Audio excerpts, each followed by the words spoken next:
दार्शनिक सुकरात के कई शिष्य थे। उनमें से एक शिष्य इस पसोपेश में था कि उसको शादी करनी चाहिए या नहीं। उसने अपने मित्रों, रिश्तेदारों, सगे संबंधियों, परिचितों और बुजुर्गों से सभी से अपने अपने ढंग से सलाह ली। किसी ने कहा कि शादी कर लेना और घर बसा लेना, इससे जीवन व्यवस्थित हो जाए, और वो अपनी बात के पक्ष में तरह तरह की दलीलें देते। दूसरी तरफ कुछ लोग ऐसे भी थे जो उसको शादी न करने की सलाह देते और कहते थे कि शादी में झंझट ही झंझट है, इसको करने से ज्यादा उसको निभाने में है। इतनी सारी सलाह में शिष्य बड़े धर्म संकट में पड़ गया कि आखिर क्या करे।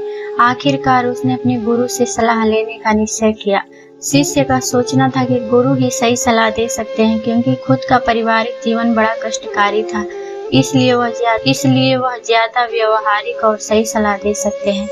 शिष्य सुकरात से सलाह लेने आया। सुकरात ने कहा कि उसको शादी कर लेना चाहिए। शिष्य सुनकर बहुत हैरान हुआ और उसने कहा कि आपका पारिवारिक जीवन तो ठीक नहीं है और आपकी पत्नी भी बहुत झगड़ालू है और उसने आपका जीना दूभर कर दिया है, फिर भी आप मुझको शादी करने की सलाह दे रहे हैं। सुकरात यह सुनकर मुस्कुराए और कहा कि यदि तुम्हें शादी के बाद अच्छी पत्नी मिल गई तो तुम्हारा जीवन संवर जाएगा, क्योंकि वह तुम्हारे जीवन में खुशियाँ लाएगी और उन खुशियों की बदौलत तुम सफलता के नित नए स्वप्नों को छू। और यदि मेरी पत्नी जेथिप की तरह कर्कश पत्नी मिल गई तो तुम्हारे जीवन में इतनी समस्याएं हो जाएंगी, तुम मेरी तरह दार्शनिक बन जाओगे।